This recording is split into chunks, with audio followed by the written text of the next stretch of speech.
তোমরা কোনোদিন কাঁচা ট্যাংরা মাছ এইভাবে খেয়েছো? দেখো আজ আমি কিভাবে করছি তোমাদেরকে দেখো, তোমরা কিন্তু এইভাবে করে খেতে পারো। তো আমি প্রথমে নুন হলুদ ভালো করে মাখিয়ে নিচ্ছি। এবারে কড়াইতে আমি ট্যাংরা মাছগুলো সুন্দর করে সাজিয়ে দিচ্ছি।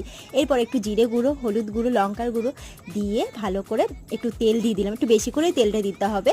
তারপর দিয়ে নিচ্ছি একটু পেঁয়াজ বাটা, এরপর দিয়ে দিচ্ছি আদা রসুন বাটা, আর তার সাথে দিয়েছি কাঁচা লঙ্কা আর একটু অল্প জল। এটাকে ভালো করে আমি মাখিয়ে নেবো। এইভাবেই আমি 20 থেকে 25 মিনিট পুরো এই সিমে আছে রেখে দেবো। আর এর মধ্যে একটু গরম মশলা, শুকনো লঙ্কা, তেজপাতা দিয়ে দিলাম, দিয়ে ঢাকা দিয়ে দিচ্ছি। দেখো গ্যাসটাও জ্বালিয়ে দিলাম, তোমাদের কিন্তু আমি ডিটেলসে দেখিয়ে দিচ্ছি। এরপর দেখো আমার ট্যাংরা মাছটা পুরো রেডি হয়ে গেছে। দেখতে পাচ্ছ এটা কি কাঁচা ট্যাংরা মাছ না তো আমি বানিয়ে, বুঝতে পারছো কি? দেখো কত সুন্দর লাগছে। চলো এবার একটু খেয়ে দেখি কেমন হয়েছে। তো এরপর দেখো আমার পাতে নিয়ে নিয়েছে, এবার আমি খাবো। ওয়াও, দারুণ দেখতে, কালারটা দারুণ হয়েছে। আর তো মানে কাইটা দিয়েই খেয়ে নিতে ইচ্ছা করছে। তো চলো এবার খেয়ে দেখি। ওয়াও।